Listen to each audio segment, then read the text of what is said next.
Hola, ¿qué tal? Mi nombre es Carlos Maximiliano Ramos Cisneros, conocido como Max. Participo dentro del equipo número uno y mi participación dentro de él es explicando qué son las leyes de Kirchhoff, así como desarrollando un sistema utilizando la ley de mallas o ley de voltajes de Kirchhoff. Introduciendo un poco a Gustav Kirchhoff, fue un físico alemán del siglo XVIII que desarrolló las leyes que llevan su nombre, así como de hacer aportaciones importantes en la astronomía junto a Bunsen desarrollando la espectroscopía moderna. ¿Para qué nos sirven las leyes de Kirchhoff? Es algo muy importante que siempre hay que definir. Nos sirven para ahorrar tiempos, costos y riesgos, ya que podemos calcular los voltajes y amperajes que está utilizando un componente o todo un circuito en conjunto sin necesidad de armarlo o exponernos a riesgos externos cuando se pueden tratar de tensiones muy altas en circuitos de potencia. ¿Qué nos dice la ley de mallas? Lo leo textualmente y después lo explico brevemente. Dice, la suma algebraica de las elevaciones y caídas de potencial alrededor de un lazo o trayectoria cerrado de cero. ¿Qué es un lazo? Es un espacio cerrado siempre de cuatro paredes, por decirlo de alguna manera, donde puede haber una fuente y varias resistencias o algunos otros componentes, quizás en corriente alterna, por ejemplo, utilizando inductores y capacitores. ¿Qué quiere decir? Que todo esto siempre, todos estos componentes, su suma de voltaje siempre va a dar cero con respecto a la fuente. O sea, la fuente va a ser 28 y vamos a ir restando la sumatoria de cada componente. Esto prácticamente va a ser una ley de la termodinámica que dice la energía no se crea ni se destruye, solo se transforma. Entonces, siempre va a ser cero. La ley de nodos indica, textualmente leo otra vez, la suma algebraica de las corrientes que entran y salen de un área sistema de unión es cero. ¿Qué es un sistema área de unión? Un punto en el espacio que mejor se conoce como nodo, donde puede haber al menos tres resistencias o hasta cuantas necesitemos, o otros componentes. Y lo que dice es que todo lo que entra sale por igual sin ninguna pérdida. Igual obedece la ley de la transformación de la energía. Y esto lo podemos ver como una autopista o un camino que tiene muchísimos carriles y siempre va a haber una sola convergencia. Todo lo que entra sale exactamente igual, no hay ninguna pérdida. Dicho eso, ahora podemos empezar a desarrollar el ejercicio que planteo. El ejercicio que planteo, como podemos ver, es un ejercicio, un circuito eléctrico mixto, ya que tiene resistencias en serie y en paralelo. Se puede hacer una reducción para encontrar, como si solamente les dijeran, encuentra la intensidad total del circuito. Mis compañeros más adelante lo van a explicar. Y se darían cuenta de que esta I1 pues es la misma y total del circuito. Pero eso no nos concierne por el momento, entonces vamos a explicar cómo se desarrolla este circuito. Podemos ver que tenemos una fuente de 28 voltios y varias resistencias. Tenemos 4 en la parte superior y 4 en la inferior. Esta que está de 2 ohms con la de 13 prácticamente sería una resistencia en paralelo, pero cuando tenemos circuitos así es útil tenerlas separadas para poder analizar individualmente. Y pasemos a la parte de la resolución. Aquí, como podrán ver, el circuito ya tiene unos elementos nuevos que le coloqué para poder identificar hacia dónde está fluyendo la corriente. Si se dan cuenta, todas las flechas siempre están apuntando a la derecha y dirán ¿por qué? Eso es porque la fuente de corriente directa tiene el positivo apuntando hacia la parte de arriba, lo que indica que todas las corrientes siempre tienen que ir hacia el lado derecho. Si ponemos una corriente, por ejemplo esta última, hacia el lado opuesto, se va a encontrar y van a salir resultados no deseados, y en producción en masa o un circuito pequeño que realizamos pueden pasar cosas no deseadas. Por lo que siempre, esta es una regla no escrita aquí directamente, pero siempre hay que indicar con las flechitas hacia dónde está yendo y siempre hacia el mismo lado. Si la fuente estuviera girada y el positivo estuviera abajo, entonces la corriente iría al sentido opuesto, pero en este caso está hacia la derecha. Cada malla tiene un color que le he asignado y lo verán adelante y en toda la presentación, al menos de esta parte. Y tenemos aquí I1, I2 y 3. Esta tiene un azul un poquito oscuro, un turquesa, un anaranjado y un magenta. Esto para identificar más fácil y que nos sea visualmente más cómodo poder resolver el sistema de ecuaciones, que ya con práctica sería muchísimo más fácil la resolución. Comenzamos con el análisis de la malla 1. ¿Qué tenemos en la malla 1? Por el momento tenemos una fuente de voltaje. La podemos poner al principio de la ecuación o al final. Eso no cambia directamente porque pues al estar al otro lado de la igualdad, su signo no va a cambiar. Lo que sí es muy importante es ver qué resistencias compartimos. ¿A qué se refiere con compartir resistencias? A que, por ejemplo, tenemos esta resistencia de aquí o esta o esta. Si se dan cuenta, está en medio de dos mallas. Está entre la malla I1 y la malla I2. Eso siempre es importante de considerar, ya que nos van a cambiar muchísimo el sistema de ecuaciones y ya verán por qué. Ahora les explico. Tenemos en la malla 1, que es todo este lazo I1, la resistencia de 8 ohms y la resistencia de 12 ohms. Como están en la misma malla y la ley dice la sumatoria, entonces se van a sumir. Malla 1, 8 ohms más 12 ohms de la I1. Malla 1. Ahora si se dan cuenta tenemos un menos 12 ohms. ¿Por qué menos? Porque esta malla al estar compartiendo la resistencia de 12 ohms con la I1 y 2 nos está quitando prácticamente cierta intensidad hacia acá, por decirlo de alguna manera. Lo que indica que cualquier cosa que se esté compartiendo con otra malla siempre hay que restarla para poder desarrollar el sistema de ecuaciones bien. Entonces, esta resistencia, esta otra y la de 10, al estar compartidas con las mallas de sus costados, siempre les vamos a poner una resta. Son los únicos signos que van a cambiar. Mientras estemos en la misma malla, todas van a ser positivas. Si está compartida, o sea, más bien está en paralelo, van a ser restas. Entonces, mucho cuidado con eso. Tenemos entonces malla 1 completada. Malla 2 ya está completada. Siempre vamos a incluir todas las mallas para hacerlo a veces más visual y agradable. Hay veces que te puedes saltar el poner todo esto y nomás poner malla 1 y malla 2 porque pues son las únicas dos mallas que estás utilizando en el análisis de la malla 1.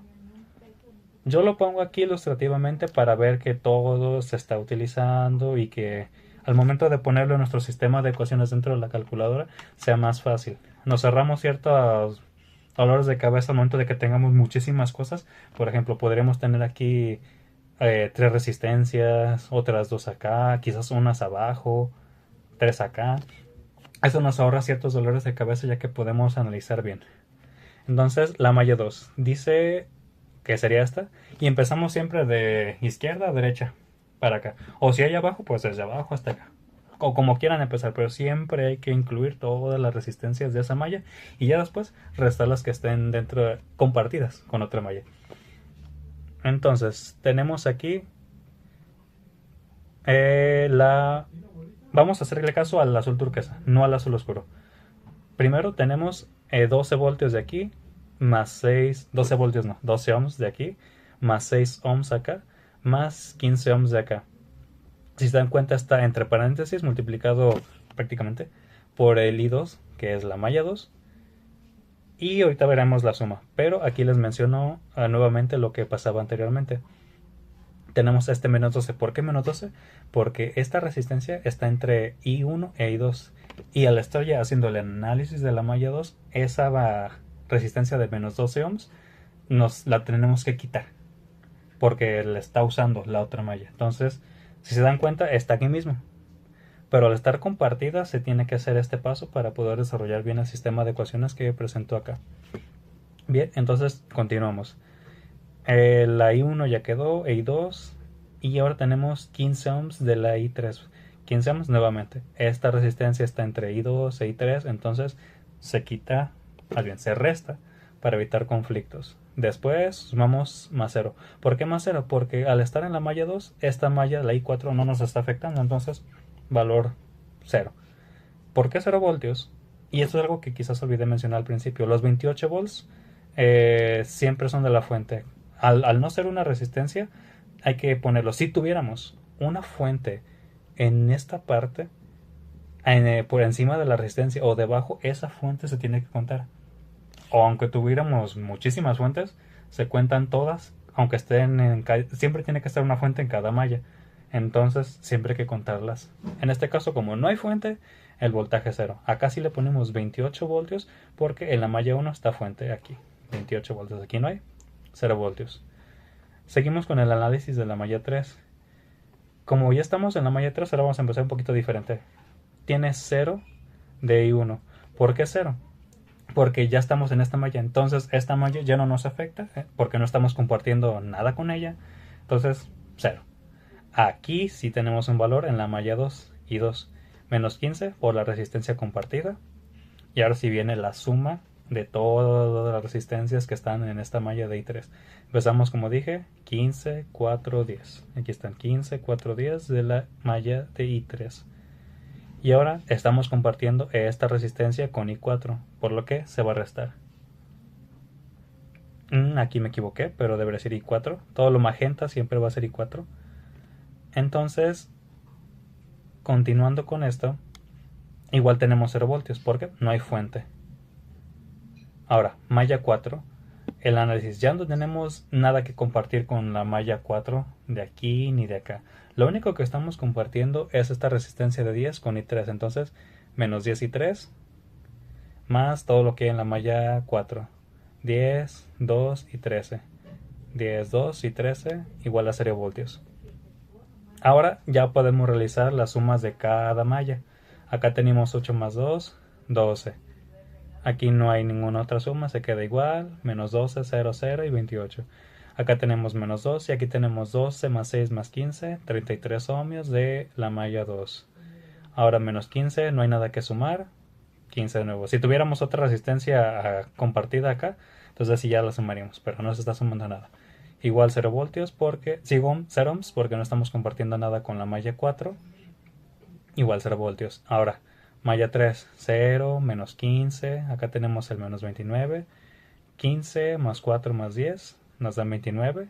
Y menos 10 ohms. La que estamos compartiendo igual a 0 voltios.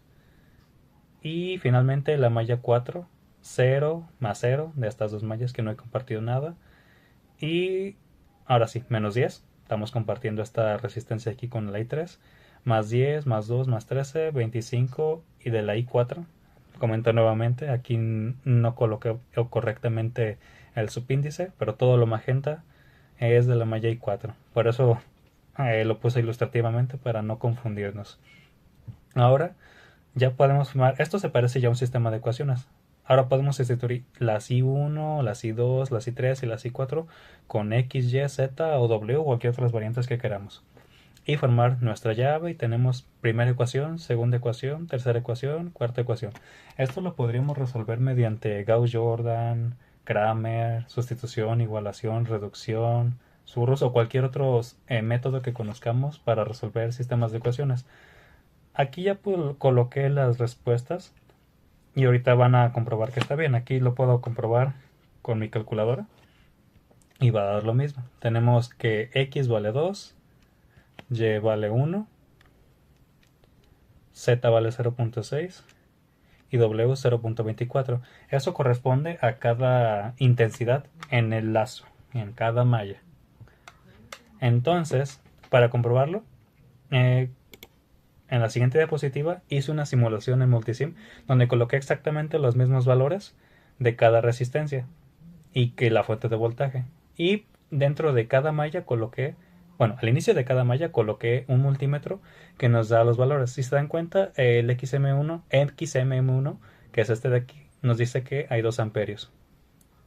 XMM2 es este de aquí, dice 999.998. Eso es una aproximación ya que depende de cuánto nuestro procesador o tarjeta gráfica pueda simular, pero si se dan cuenta se acerca al 1 amperio que habíamos conseguido con la calculadora originalmente. Y en esta simulación, que es de la misma calculadora, se puede dar cuenta, la voy a reproducir nuevamente y adelantar un poquito. Mientras reviso lo demás, tenemos aquí 599, que serían los 6, bueno, 599.99 miliamperios que están saliendo ahora aquí, los 0.6 amperios, y en el XMM4 239, o sea, 240 que salieron al final de nuestro sistema de ecuaciones como el valor de Aquí tienen una T, pero en nuestro sistema acá era una W. La variable no importa. Entonces queda comprobado que esas son las intensidades correctas del sistema. Ahora vamos a hacer una comprobación de la ley de voltajes de Kirchhoff. En inglés, Kirchhoff Voltage Law. No importa realmente que si la ponemos en español o en inglés. En la malla 1, que contiene la fuente de 28 voltios, podemos ver las caídas de B8 ohms, B8 12, que son las resistencias de 8 y 12, que es 6 más 12, 28, la sumatoria. Ahora, la fuente que está en la parte principal, hacia la izquierda, nos da pues los 28 voltios menos 16 menos 12, que son los 28 de acá, dan 0. Se comprueba que la malla 1 cumple exactamente con la KVL, efectivamente. Como dije, todo lo que... no hay ninguna transformación que hace desaparecer nada. Son los mismos 28 voltios los de aquí. Ahora, esto es cuando tienes una fuente de 28 voltios. La malla 2, 3 y 4 no contenían una fuente. ¿Qué significa esto? Que no la vamos a tomar en cuenta.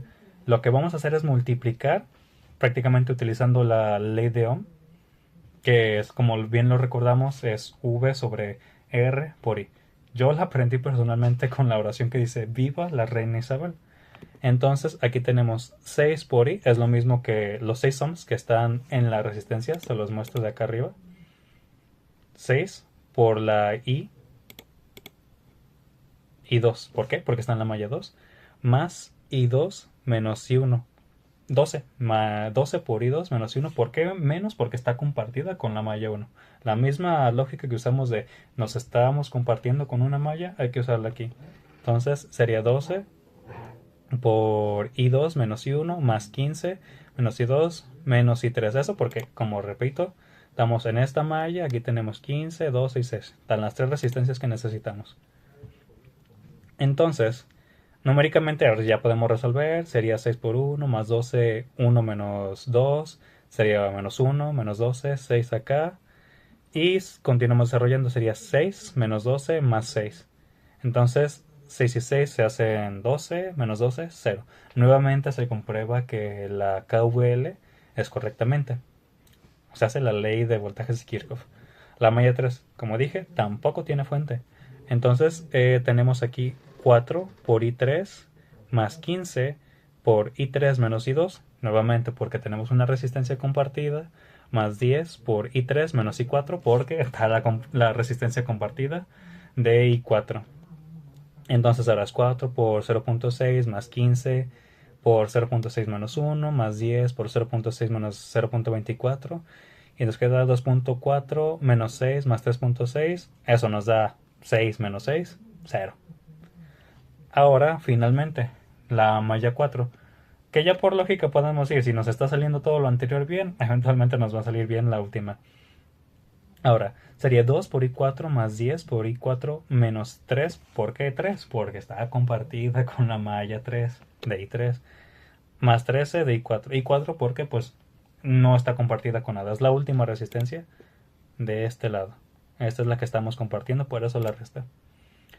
Y de nuevo, 2 por 0.24, que es el amperaje. Todos estos que están entre paréntesis son los amperajes y ya las restas, dependiendo de qué malla estén compartiendo. Más 10 por 0.24. Últimamente estamos trabajando aquí con la última malla.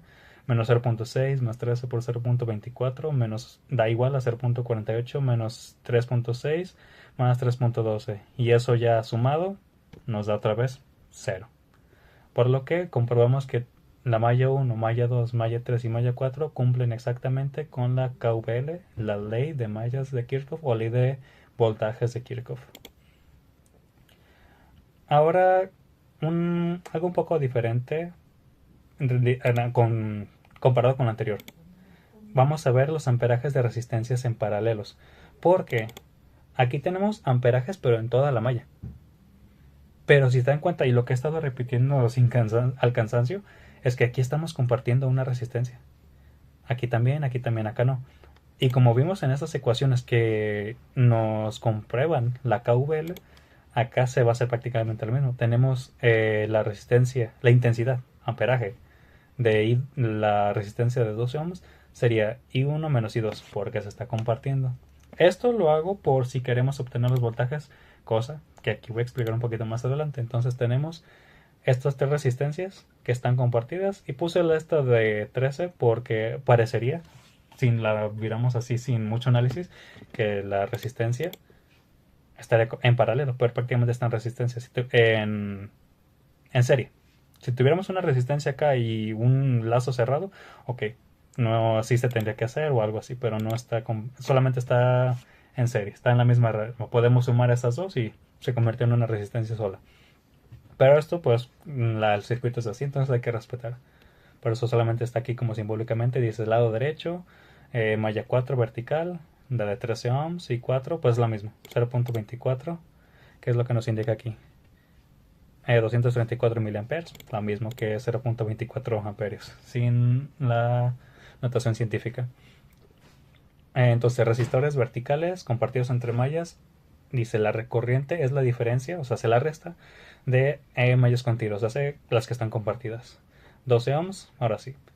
I1 menos I2 sería los 2 amperios que conseguimos de aquí, menos el 1 amperio que conseguimos de acá. Entonces, pues 1. Entre malla 2 y 3 tenemos la de 15 voltios, esta de aquí. Entonces sería el 1 amperio menos 0.6 amperios o 599.999 miliamperios. Aquí lo tenemos, 1 menos 0.6, 0.40 amperios. Y 3 menos I4 por la de 10 ohms que está aquí. Entonces sería 0.60 menos 0.24, 0.36. Ahora, como el ejercicio originalmente dice determina el amperaje en cada malla y voltaje en B1, en B2, esto ya nos puede servir para saber cuánto vale este y cuánto vale este. Si quisiéramos saber el resultado de todos, pues ya los tenemos, igual los coloqué. Pero si solamente nos pidieran eso, puede ser útil colocarlo así. Entonces, ahora sí, voltajes en cada resistencia. Estas son cálculos directos, pura ley de Ohm. Tenemos la intensidad de 8 ohms, que son los 2 amperios por 8, 16 voltios. La resistencia, estas son las resistencias que están en la parte superior, las de aquí. Y las que están a la derecha son las resistencias que están acá. Ahora, la resistencia de 6 ohms es, porque está en la malla 2, es 1 amperio por 6 ohms, 6 voltios. Pura ley de Ohm. La resistencia de 4 que está en la parte de arriba, 0.6, o sea, se malla 3 por 4 ohms, 2.4 voltios. De 2.4 por 2 es igual a 0.48 voltios. De la última malla, 0.240 amperios. Y finalmente tenemos las paralelas. La de 12 de la malla 1, malla 2, malla 3, y esta pues no está en sí compartida con otra malla, así que pues normal, 0.24. Y aquí están las restas anteriores, 1, 40, 60, aquí 1.040, puro 360 amperios. Por 12, por 15, por 10 y por 13 dan 12 voltios, 6 voltios, 3.6 voltios y 3.12 voltios. Entonces, ya completamos completamente, valga la redundancia, todo lo que solicitábamos.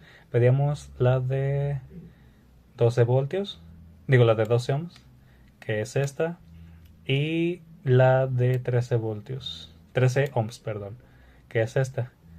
Entonces, volviendo, ya podemos completar el enunciado, que sería el voltaje de B1, que es este, 12 voltios. El voltaje de B2, 13.12. B1, B2. Y así de sencillo se resuelve un sistema de ecuaciones para encontrar todos los voltajes y amperajes que solicita un ejercicio de este tipo.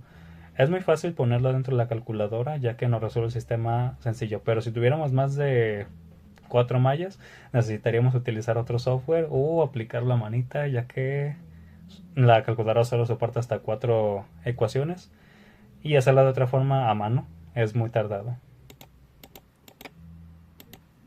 Espero haya quedado claro mi explicación y muchas gracias.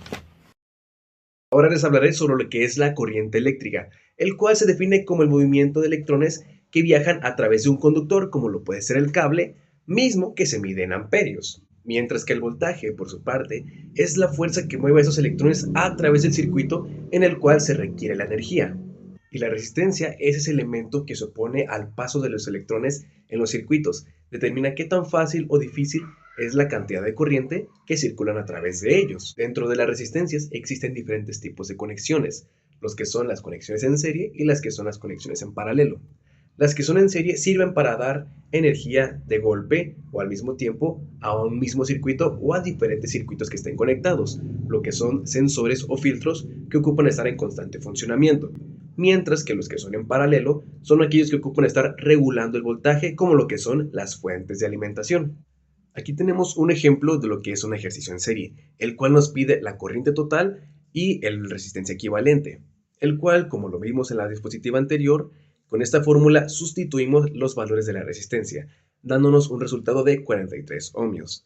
Ahora, para calcular la corriente total, se ocupa hacer el triángulo de la ley de Ohm, el cual es voltaje entre resistencia o corriente dependiendo de lo que queremos sacar. En este caso, como ocupamos la corriente, vamos a dividir el voltaje entre la resistencia equivalente, el cual son de 20 voltios entre 43 ohmios, lo cual nos da 0.44 amperios.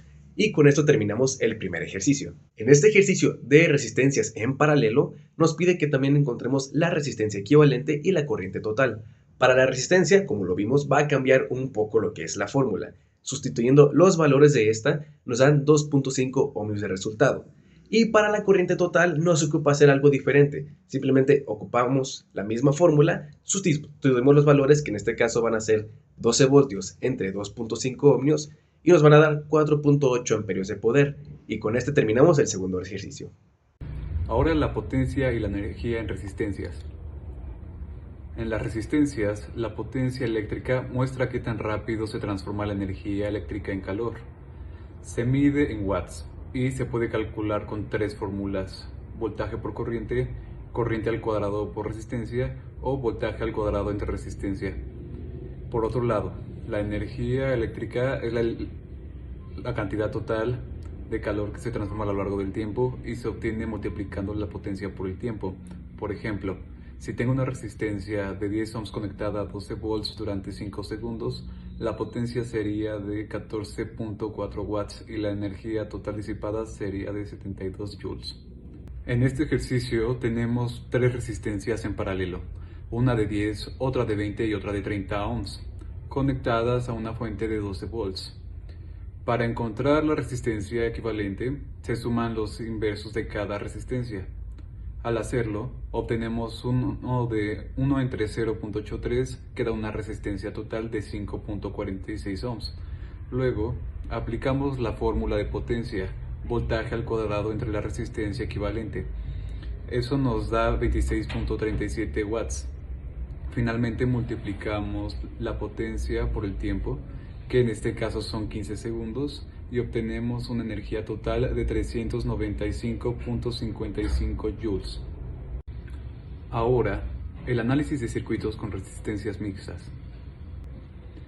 Los circuitos mixtos son aquellos que combinan resistencias en serie y en paralelo. Para analizarlos, primero identificaremos qué partes están en serie y cuáles en paralelo. Después calcularemos las resistencias equivalentes paso a paso hasta reducir el circuito completo. Y por último, aplicamos la ley de Ohm y los divisors de corriente o voltaje para encontrar los valores que faltan. Este método nos permite entender cómo se comporta la corriente y el voltaje en todo el circuito.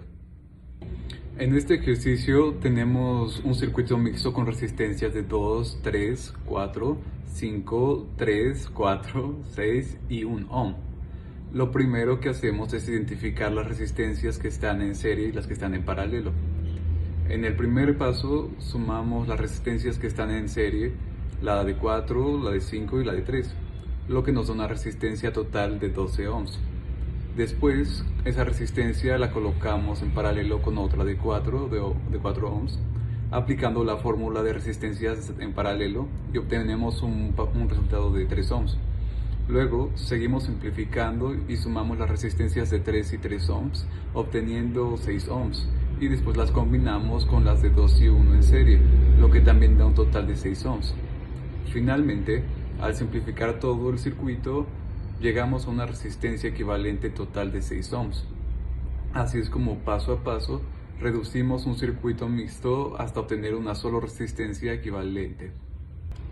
Ok, comprender la potencia y la energía en resistencia tiene muchas aplicaciones prácticas. Por ejemplo, se usa para calcular el consumo eléctrico de los aparatos que usamos en casa, como los focos o los electrodomésticos. También es clave en el diseño de sistemas de calefacción, como tostadores, hornos o planchas, y además permite determinar las pérdidas de energías por el efecto Hall en las líneas eléctricas y controlar la corriente en circuitos electrónicos. En resumen, conocer estos conceptos te ayuda a optimizar la eficiencia eléctrica y reducir el consumo de energía. Ahora hablaremos del movimiento armónico simple, más conocido como el sistema masa-resorte, que consiste en un resorte y una masa atados juntamente. Como podemos ver en el video, tenemos el objeto y el resorte que están cambiando de posición. Aquí hay que aclarar que no hay fricción en ningún momento. Entonces vemos que cuando está en la posición cero, aquí es la posición de equilibrio de ambas partes. Entonces cuando ejerces una fuerza para la derecha, cambia de posición y llega hasta su posición máxima. Entonces cuando llega a su posición máxima, regresa a su posición contraria, que sería la izquierda. Pum, llega hasta que el resorte se contraiga todo. Como vemos aquí en la gráfica también, la energía total es toda la energía que se produce al cambio de posición desde el máximo hasta el inicio. Y la energía potencial y la sintética cambian constantemente al movimiento o la posición del resorte y la masa. Explicando un poco más a detalle estos principios, aquí tenemos una ilustración. Aquí podemos ver el resorte en su forma natural. No hay fricción, como hemos dicho, entonces como no hay ninguna masa que haga que el peso se tiene la posición natural del resorte. Aquí ya tenemos ya el objeto con el resorte ya unido. Aquí este es el estado de equilibrio de ambas partes. No hay fuerza, todavía no se ejerce esa fuerza necesaria para que haga el movimiento que se realiza que se estira pues el resorte. Y aquí ya vemos el resorte estirado con el objeto. Aquí ya hay una fuerza que ejerce hacia abajo, también dependiendo si se puede hacia abajo o hacia la derecha, izquierda, depende del caso. Pero aquí podemos observar que el resorte está haciendo fuerza hacia abajo, entonces el estado del equilibrio se rompe y hay un movimiento hacia abajo. Todo esto nos lleva a la ley de Hooke. Nos dice que la fuerza del resorte proporcional depende del desplazamiento de bloque. Entonces, aquí vemos la fórmula de la fuerza es igual a la menos constante del resorte, por una distancia que es X. X es la distancia, es la que tenemos que encontrar para obtener la distancia del objeto. Entonces aquí podemos ver que ocupamos desarrollar una ecuación diferencial y nos vamos a basar sobre la segunda ley de Newton, la masa sobre la aceleración. Es igual a la menos constante por la posición, que sería X. Resolviendo esta ecuación diferencial obtenemos una ecuación diferencial de segundo orden. Ya resolviendo la ecuación diferencial de segundo orden obtenemos la posición de X respecto al tiempo, que sería el desplazamiento. Aquí tenemos la ecuación ya resuelta, donde tenemos x sub 0, que sería la posición inicial, coseno de Wt, más la velocidad inicial sobre W, que sería omega, seno de omega t. Aquí obtenemos un poquito de detalle de que la x sub 0 es la posición, Wt es la fase del movimiento y W0 es la velocidad inicial. Ocupamos el omega ¿Cómo podemos sacar omega? Con esta ecuación. Omega al cuadrado es igual a la constante sobre la masa. Entonces nos quedaría como omega es igual a raíz cuadrada de K sobre M, que sería la masa, la constante sobre la masa.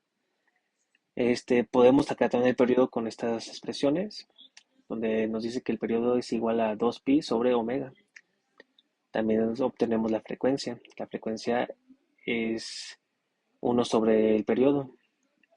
Y también ocupamos la amplitud. Podemos sacar la amplitud, que ya depende solamente de la posición inicial al cuadrado más la velocidad inicial sobre omega al cuadrado. También podemos sacar la velocidad. Aquí es agarrar la función del desplazamiento y obtenemos esta función nueva que tenemos que derivar respecto al tiempo. Y quedaría así. Quedaría como menos la posición inicial por omega seno de omega t más la velocidad inicial del coseno de omega t. Con esta misma función podemos sacar la aceleración. También derivando respecto al tiempo, obtenemos esta función, la derivamos y obtenemos que la aceleración es igual a menos la posición inicial por omega al cuadrado coseno de omega t más la velocidad inicial de omega seno de omega t. Con esto podemos empezar a hacer los ejercicios. Ahora haremos este ejercicio. El ejercicio nos dice que un objeto de 3 kilogramos sujeta al extremo de un resorte cuya constante tiene un valor de 108 newtons sobre metro.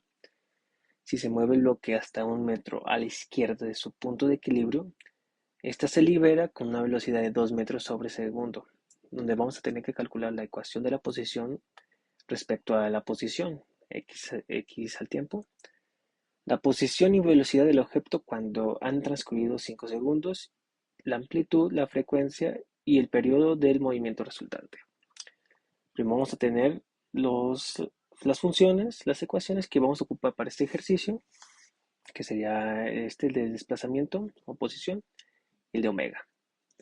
Los datos, la masa de 3 kilogramos, la constante de 108 newtons sobre metro, la posición inicial, que es de 1 metro, pero ponemos negativo porque nos está diciendo que se va hacia la izquierda, entonces ocupamos obtener la posición de la izquierda.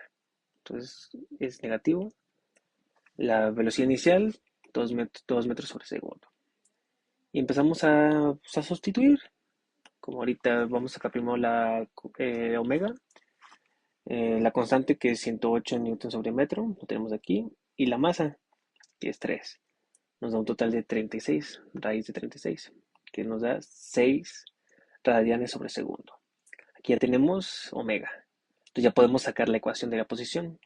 Cambiando los valores, tenemos que la posición inicial es menos 1, entonces es negativa. Coseno de W, ya tenemos W, que es omega, que es 6, respecto a tiempo, más la velocidad inicial, que sería 2, sobre W, que sería 6. Seno de 6t. Aquí ya tenemos la primera ecuación de la posición. Tenemos la ecuación de la posición. Vamos a la opción B, que ya nos pide ahora sí la posición y la velocidad cuando han transcurrido 5 segundos. Cambiamos el tiempo, que es t, por 5 segundos. Nos queda de esta manera. Ya multiplicando nos queda que menos coseno de 30 más 0.33 seno de 30. Esto se va a multiplicar, nos queda de esta manera. Multiplicamos y nos queda esta sumatoria de restas, que al momento de sumarlas, en pocas palabras, nos queda el total de menos 0.48024 metros. Esa es la posición cuando han transcurrido 5 segundos. Ya tenemos la posición, entonces vamos por la velocidad. La velocidad es la derivada de esta función. Entonces sería derivar toda esa parte y nos quedaría así. 6 seno de 6t más 2 coseno de 6t. Aquí eliminamos este 6 con este 6, se hace 1, por eso queda el 2. Y se hace positivo al momento de el seno, se hace negativo y negativo de coseno, se hace positivo. Sacando otra vez, sustituimos la t por el 5, nos va a dar 30. Quedaría 6 seno de 30 más 2 coseno de 30. Esto nos da un total de esto. Aquí multiplicamos el 2 por el 0.1542. Nos quedaría de esta manera, menos 5.9281 más 0.3085. Entonces la velocidad total cuando han transcurrido 5 segundos es igual a menos 5.62 metros sobre segundo. Ya tenemos la posición y la velocidad cuando han transcurrido 5 segundos. Vamos a sacar ahora la amplitud, frecuencia y el periodo. Como ya sabemos, omega es 6 radianes sobre segundo. Entonces aquí tenemos las fórmulas que anteriormente las di. Solamente sería sustituir. Pues tenemos que el periodo es igual a 2pi sobre 6, que es W, es igual a 1.5 segundos. La frecuencia también, 1 sobre el periodo, entonces cambiamos nomás el periodo, y nos da un total de 0.95 Hz.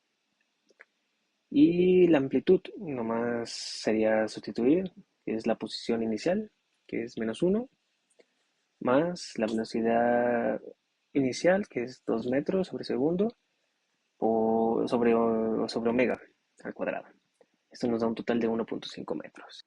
Ya tenemos el resultado de cada una. Nomás para recalcar que el periodo, lo que nos dice es el tiempo que tarda en hacer todo el recorrido hacia la derecha como hacia la izquierda y hasta llegar al punto de equilibrio. La frecuencia nos dice cuántas oscilaciones por segundo hace por recorrido. Aquí tenemos 0.95 Hz por segundo. Y la amplitud nos dice cuánto es lo máximo que llega a estirarse nuestro sistema. Tenemos que dice que es 1.05 metros, es lo máximo tanto a la derecha como a la izquierda. Entonces este sistema hasta aquí queda. Este ejercicio ya se resolvió. Hoy hablaré sobre el sistema masa-resorte-amortiguador, un modelo fundamental en ingeniería mecánica y análisis de vibraciones.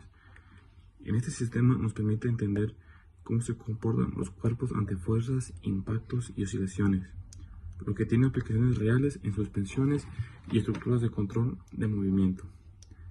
El sistema está compuesto por 3 elementos: una masa, que representa el cuerpo que se mueve; un resorte, que ejerce una fuerza elástica que tiende a devolver a la masa a su posición de equilibrio; y un amortiguador, que disipa la energía mediante fricción o viscosidad, reduciendo la velocidad de movimiento. En conjunto, estos 3 componentes modelan el comportamiento dinámico de muchos sistemas reales. Para analizar el sistema aplicamos la segunda ley de Newton, que nos dice que la suma de fuerzas es igual a la masa por aceleración. Para esto tenemos que considerar la fuerza del resorte, la del amortiguador y una fuerza externa. Obtenemos la ecuación que aquí está, donde está la masa, la constante del amortiguador y la fuerza externa, donde la segunda derivada de x es la aceleración de la masa y la primera derivada de x es su velocidad. Esta es una ecuación diferencial de segundo orden que describe cómo se mueve la masa con el tiempo dependiendo de las condiciones del sistema. Los tipos de amortiguamiento está el críticamente amortiguado, el sobreamortiguado y el subamortiguado. Cuando el sistema vuelve al equilibrio sin oscilar, se dice que es un sistema críticamente amortiguado. Cuando regresa lentamente al equilibrio, se dice que es un sistema sobreamortiguado. Y cuando oscila antes de estabilizarse, es un sistema subamortiguado. En la práctica, de la mayoría de los sistemas reales son subamortiguados, ya que permiten cierto movimiento sin perder estabilidad.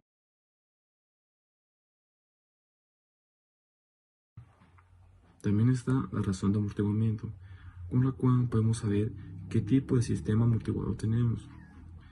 Cuando es igual a 1, se dice que es un sistema críticamente amortiguado. Cuando es mayor que 1, es un sistema subamortiguado.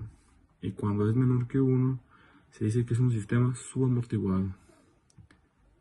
También está aquí la frecuencia natural amortiguada, la cual es similar a la de un sistema masa resorte, solo que en esta ocasión se toma ya el amortiguador. En este caso, que es B, si fuera 0, simplemente se eliminaría y queda la frecuencia de un sistema normal. Primero voy a resolver este ejercicio mediante la transformada de Laplace. Los datos que se nos dan es la masa, 2 kilogramos, su fuerza externa, 50, su constante de amortiguador es igual a 12, la posición donde empieza es a 1 metro de distancia y su velocidad es igual a 2. Primero escribimos la ecuación diferencial, que es que el movimiento es la que vimos anteriormente. En ella sustituiríamos cada valor que nos dieron y queda de la siguiente manera. Pero podemos ver que lo podemos simplificar dividiendo entre 2 y queda así. Recordando así primero unas fórmulas que nos serán útiles, que es una para la primera derivada y otra para la segunda derivada. En esta sustituimos las condiciones iniciales de su posición y su velocidad, quedando de la siguiente manera. Aquí están. Y también los igualaremos a 0, ya sustituyendo en la fórmula principal, que queda de la siguiente manera. Ahora agrupamos los términos que tienen x y las constantes, despejando x, y quedando así de la siguiente manera. Aquí se despejan los x y aquí se dividen los términos de la x y las s y las constantes. Ahora necesitamos devolver esto al mundo normal, que es la transformada inversa. Y primero vemos las fórmulas que usaremos de las transformadas inversas. Esta es una y esta es la otra. Para el primer término nos queda de la siguiente manera. Y usando las fórmulas anteriores de transformadas inversas, y para el segundo término nos queda igual así. Ya el resultado final nos queda así, ya sustituyendo el exponencial, dándonos esto la resolución del ejercicio. Y esta es la expresión de movimiento subamortiguado para los datos dados.